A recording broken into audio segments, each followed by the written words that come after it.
হযরত আবু বকর সিদ্দিক যখন কাবা জমিনে এইভাবে বলেছিলেন, এ মক্কার মানুষেরা, ইনি আব্দুল্লাহর বেটা, ইনি আমিনাল্লাহ, কিন্তু আল্লাহ ইনাকে আখেরি নবী রাসূল করে পাঠিয়েছে।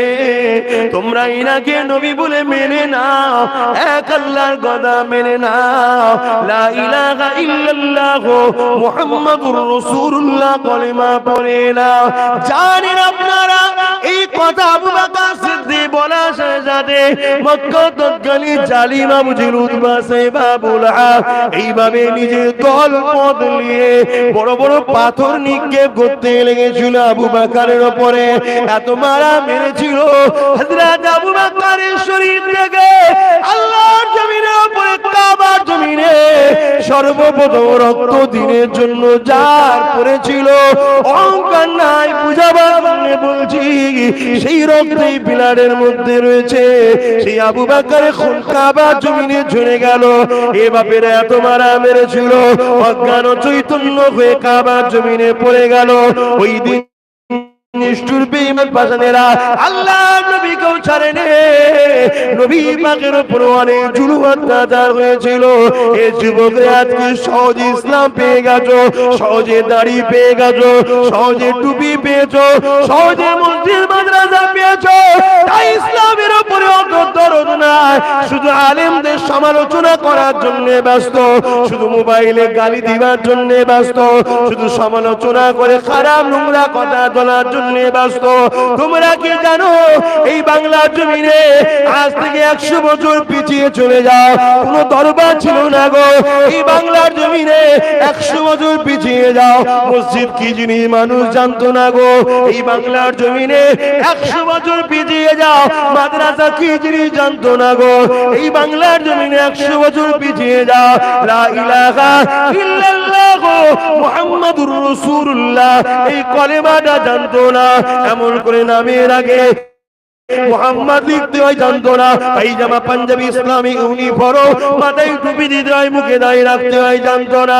এ যুবক ভুল আমাকে বুঝো না, এই বাংলার জমিনে ইমানের কালেমা সহ দ্বীন ইসলামের গাছ রোপণ করেছে অন্য কেউ নয়।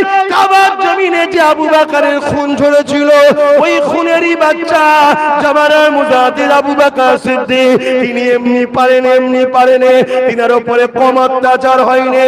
ফুরফুরা শরীফে 400 আস্তানার যে মাজার আছে, ওইখানে আগে শোনো গান বাজনা হতো, হিজরা নাচ হতো, বেশরিয়াতি কাজ হতো, সিজদা হতো, আমল করে শিরকি কাজ হতো।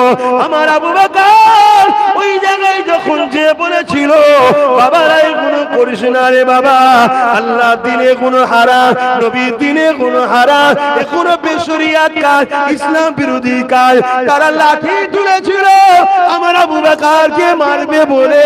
আবু বকর ওখান থেকে পিছিয়ে ঘরে এসে কেঁদেছিল, ও আমার আল্লাহ, আপনার দিনের জন্য, আপনার নবীর সুন্নাতের জন্য প্রচার করি, মানুষ লাঠি তুলেছে আমাকে মারবে বলে।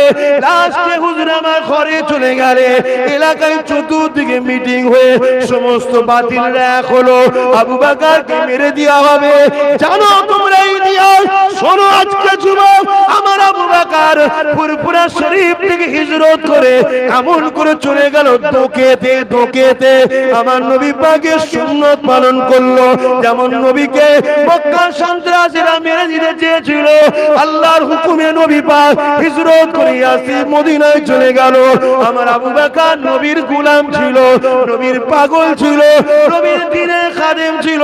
আমার আবু বকরকে মেরে দিতে চেয়েছিল, আমার আবু বকর হিজরত করে চলে গেল দোকেতে, হরিপাল থানার মধ্যে পড়ে, আমার হুগলি জেলাতেই পড়ে, কিছুটা দূরে ওইখানে চলে গেলে এ যুবকের আল্লাহ সাহায্য শুরু হয়ে গেল। যারা বিয়াদবি করেছিল আল্লাহর গজবের শিকার হয়ে গেল।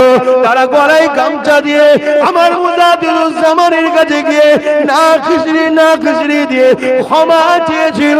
আমার আবু বকর আবার বাবা নিজে ফুরফুরার জমিনে ফিরে এলে।